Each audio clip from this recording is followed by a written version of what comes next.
Follow the Sai Path, the Sai Satcharitra daily for complete chapter or to listen to the complete chapter. Om Sri Sai Ram.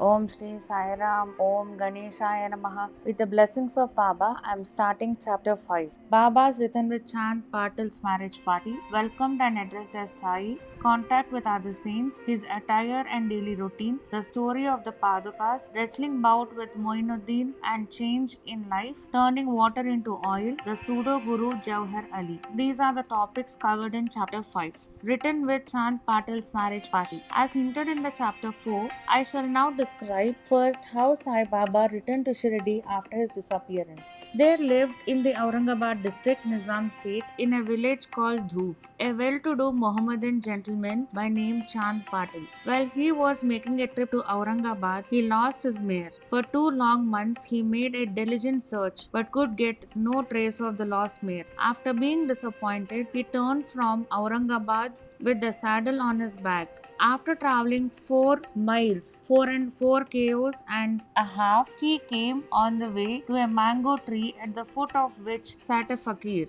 He had a cap on his head or wore kafani, a long robe, and had a saka short stick under his arm, and was preparing to smoke chilim pipe. On seeing Chand Patil pass by, he called out to him and asked him about the saddle, about to have a smoke and rest a little.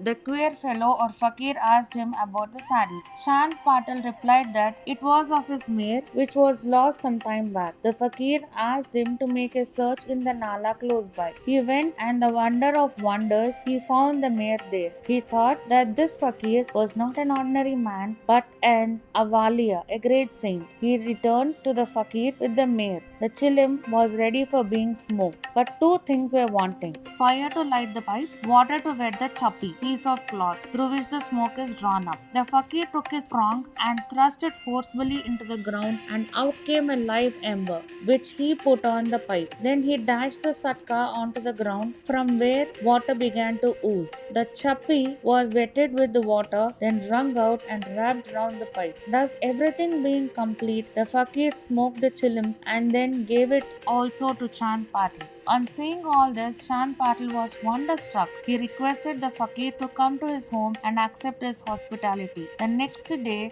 he went to Chand Patil's house and stayed there for some time. Patil was a village officer of Dhoop. His wife's brother's son was about to be married, and the bride was from Shirdi. So Patil made preparations to start for Shirdi for the marriage. The fakir also accompanied the marriage party. The marriage went off without any hitch. The party returned to Dhoop except the fakir, who stayed back in Shirdi and remained there forever. How the fakir got the name Sai? When the marriage party came to Shirdi, it alighted at the foot of a banyan tree in Bhagat Mahalsapati's field near Kandoba's temple. The carts were loosened in the open courtyard of Kandoba's temple, and the members of the party descended one by one, and the fakir also got down. Bhagat Mahalsapati saw the young fakir getting down and accosted him, "Ya Sai, welcome Sai." Others also addressed him as Sai, and thenceforth he became Sai Baba. Contact with other saints. Sai Baba began to stay in deserted mosque. One saint named Devi Das had been living in Shirdi for many years before Baba came there. Baba liked his company. He stayed with him in the Maruti temple in the Chavadi and for some time lived alone. Then came another saint by name Janki Das. Baba spent most of his time in talking with him, or Janki Das went to Baba's residence. So also one Vaishya householder saint from Puntambe by name Gangagir always frequented Shirdi. When he first saw Sai Baba carrying pitchers of water in both hands for watering the garden, he was amazed and said openly, "Blessed is Shirdi that it got a precious jewel." This man is carrying water today, but he is not an ordinary fellow. As this land, Shirdi, was fortunate and meritorious, it secured this jewel. So also, one famous saint by name Anandanath of Yevla Mutt. Mutt is a monastery. A disciple of Akalkot Maharaj came to Shirdi with some people when he saw Sai Baba. He said openly, "This is a precious diamond in reality. Though he looks like an ordinary man, he is not a gar, ordinary stone, but a diamond. You will realize this in the near future." Saying this, he returned to Yevla. This was said while Sai Baba was a youngster. Baba's dress and daily routine. In his young days, Sai Baba grew the hair of his head on his head, never had his head shaved. He dressed like an athlete. When he went to Rahata, 3 miles from Shirdi, he brought with him small plants of marigold, Jai and Jui, and after cleaning them, he planted and watered them. A devotee by name Vaman Tatya supplied him daily with 2 unbaked earthen pitchers. With these, Baba himself used to water the plants. He drew water from the well and carried the pitchers on his shoulders. In the evening, the pitchers were kept at the foot of the neem tree. As soon as they were placed there, they broke, as they were made of mud and not baked. Next day, Tatya supplied 2 fresh pitchers. This course went on for 3 years, and with Sai Baba's toil and effort, they grew a garden. On this site, at present, stands a big mansion, Samadhi Mandir of Baba, which is now frequented by so many devotees. The story of Paduka's footprints under the neem tree. A devotee of Akalkot Maharaj by name Bhai Krishnaji Ali Bhakar worshipped the photo of Akalkot Maharaj. He once thought of going to Akalkot, Solapur district, take the darshan of Padukas of the Maharaj and offer his sincere prayer there. But before he could go there, he got a vision in his dream. Akalkot Maharaj appeared in the vision and said to him, "Now Shirdi is my resting place. Go there and offer your worship." So Bhai changed his plan and came to Shirdi, worshipped Baba, stayed there for 6 months and was happy. As a reminiscence of this vision, he prepared the Padukas and installed them on the auspicious day of Shravana Shakha 1834-1912 AD under the neem tree with the due ceremonies and formalities conducted by Dada Khelkar and Upasani. One Dikshit Brahmin was appointed for worship and management was entrusted to devotee Sagun. Complete version of the story. Mr. B.V. Dev, retired Mamlatadar of Thana and a great devotee of Sai Baba, made inquiries about this matter with Sagun Meru Nayak and Govind Kamlakar Dikshit and has published a full version of the Padukas in Sai Leela Volume 11, number 1, page 25. It runs as follows. In 1834 Shakha, 1912 AD, one Dr. Ramarao Khotre of Mumbai came to Shirdi for Baba's darshan. His compounder and his friend Bhai Krishnaji Ali Bhagar accompanied him. The compounder and Bhai became intimate with Sagun Mer Nayak and G.K. Dikshit. While discussing things, these persons, though thought that there must be some memorial of Sai Baba's first advent at Shirdi and his sitting under the holy neem tree. They thought of installing Baba's Padukas there and were going to make them of some rough stone. Then Bhai's friend, the compounder, suggested if this matter was made known to his master Dr. Ramarao Khotre, he would prepare nice Padukas for this purpose. All liked this proposal and Dr. Khotre was informed of it.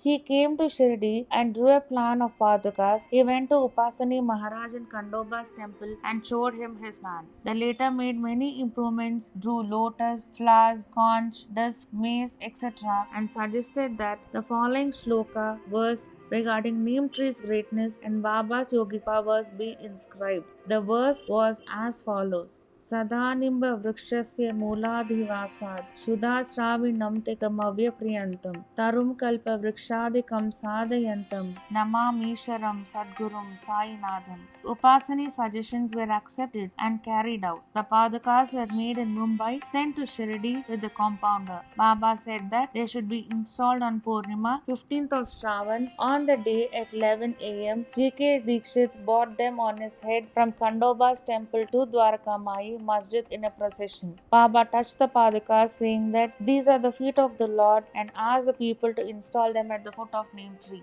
A day earlier, one Parsi devotee of Mumbai named Pasha Seth sent 25 rupees by money order. Baba gave this sum of installation of Padukas. The total expense of the installation came up to 100, out of which 75 were collected by subscriptions. For the first 5 years, G.K. Dikshit worshipped the Padukas daily, and then this was done by Lakshman Kacheshwar Jakhadi.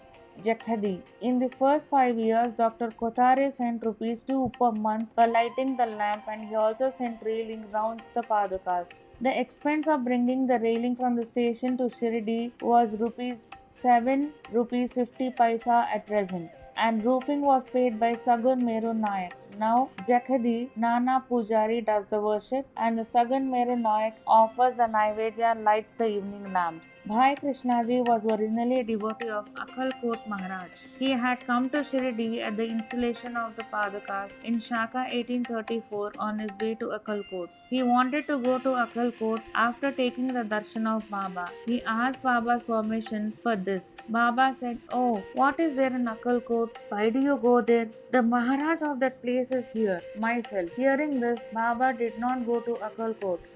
Bhai did not go to Akkalkot. He came to Shirdi off and on after the installation of Padakas. Mr. B.V. Dev concluded that Hemant Pant did not know these details. Had he known them, he would have not have failed to depict them in this such charitra. Wrestling bout with Mohideen Tamboli and change in lifestyle. To return to other stories of Baba, there was a wrestler in Shirdi by name Mohideen Tamboli. Baba and he did not agree on some points and both had a fight. In this, Baba was defeated. Thenceforth, Baba changed his dress style and mode of living. He donned kafni, wore a langot and covered his head with a piece of cloth. He took a piece of sackcloth for his bed and was content with wearing torn and worn out of rags. He always said that poverty is better than kingship, far better than lordship. The Lord is always brother, befriended of the poor. Gangagir was also very fond of wrestling. Once while he was wrestling, a similar feeling of dispassion descended over him, and at the proper time he heard the voice of an adept saying that he should wear out his body playing with God. So he too gave up sansara and turned towards God realization. He established a mutt on the banks of the river near Puntambe and lived there with his disciples. Sai Baba did not mix and speak with the people. He only gave answers when he was questioned. By day, he always sat under the neem tree, sometimes in the shade of babul tree near the stream on the outskirts of the village. In the afternoon, he used to walk at random and go at times to Neem Gaon. There, he frequented the house of Bala Sahib Dengle. Baba loved Mr. Bala Sahib. His younger brother named Nana Sahib had no son. Though he married a second wife, Bala Sahib sent Nana Sahib for taking darshan of Sai Baba, and after some time, with his grace, Nana Sahib got a son. From that time onwards, people began to come in large numbers to see Sai Baba, and his fame began to spread and reach Ahmednagar from thence. Nana Sahib Chandorkar and Keshav Chidambre and many others began to come to Shirdi. Baba was surrounded by his devotees during day and slept at night in an old and dilapidated masjid. Baba's paraphernalia at this time consisted of chilim, tobacco, a tumbril, tin pot, a long kafni, a piece of cloth around his head, and a sata, short stick, which he always kept with him. The piece of white cloth on the head was twisted like matted hair and flowed down from the left ear on the back. This was not washed for weeks. He wore no shoes, no sandals. A piece of sackcloth was his seat for most of the day. He wore a kaupin, waistcloth band, and for warding off cold, he always sat in front of Dhuni, sacred fire facing south, with his left hand resting on the wooden railing. In that dhuni, he offered an oblation of egoism, desires, and always uttered, Allah Malik, God is the sole owner. The masjid in which he sat was only of 2-room dimensions, where all devotees came and saw him. After 1912, there was a change. The old masjid was repaired and payment was constructed. Before Baba came to live in this masjid, he lived for long time in a place, Takiya, where with ghungru, small bells tied on his ankles, Baba danced beautifully and sang with tender love, turning water into oil. Sai Baba was very fond of lights. He used to borrow oil from shopkeepers and keep lamps burning the whole night in the masjid and temple. This went on for some time. The banyas, shopkeepers who supplied oil gratis for free, once met together and decided not to give him any oil. When, as usual, Baba went to ask for oil, they all gave him a distinct no. Unperturbed, Baba returned to the masjid and kept the dry wicks in the lamps. The Banyas were watching him with curiosity. Baba took the tamril tin point, which contained very little, a few drops of oil, put water into it and drank it, and then forced it out to fall into the container. After consecrating the tin pot in this way, he again took the water from the tin pot and filled all the lamps with it and lightened them. To the surprise and dismay of the watching Banyas, the lamps began to burn and kept burning the whole night. The Banyas repented and apologized and Baba forgave them and asked them to be more truthful in future. The pseudo guru Jawhar Ali. 5 years after the wrestling bout above mentioned, one fakir from Ahmednagar by name Jawhar Ali came to Rahata with his disciples and stayed in Bakal, spacious room near Veerabhadra temple. The fakir was learned, could repeat the whole Quran and had a sweet tongue. Many religious and devout people of the village came to him and began to respect him. With the help of the people, he started to build an Idgah, a wall enclosure in which Mohammedans pray on the Eid day near the Veerabhadra temple. There was some quarrel about this affair, on account of which Jawhar Ali had to leave Rahata. Then he came to Shirdi and lived in masjid with Baba. People were captured by his sweet talk and he began to call Baba his disciple. Baba did not object and consented to be his Chela disciple. Then both Guru and Chela decided to return to Rahata and live there. The Guru never knew his disciple's worth, but the disciple knew the shortcomings of the Guru. Still, he never disrespected him. Observing carefully his duties, he even served the master in various ways. They used to come to Shirdi off and on, but their mainstay was in Rahata. The loving devotees of Baba and Shirdi did not like the Baba should stay away from the devotees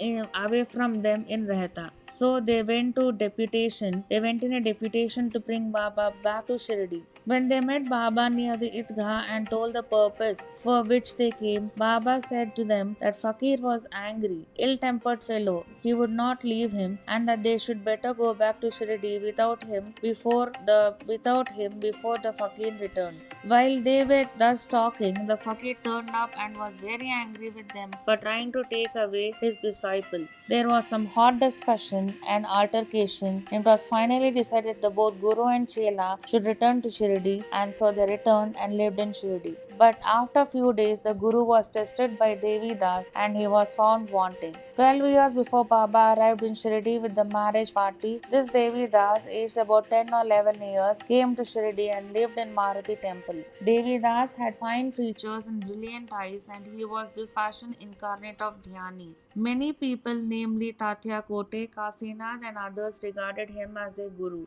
They bought Jawhar Ali in his presence, and in the discussion that followed, Jawhar was worsted and fled away from Shirdi. He went and stayed in Bijapur and returned after many years to Shirdi and prostrated himself before Sai Baba. The delusion that he was Guru and Sai Baba was his Chela was cleared away, and as he repented, Sai Baba treated him with respect. In this case, Sai Baba showed his conduct. He was how one should get rid of egoism and do the duties of disciple to attain the highest end, like self-realization. This story is told here according to the version given by Mahalsapati, a great devotee of Baba. In the next chapter, chapter 6, Ram Navami festival, the masjid, its former condition and later improvement in it, etc. will be described. Bow to Sri Sai, peace be to all. Om Sri Sai Ram, Om Sri Sai Nadhaya Namaha.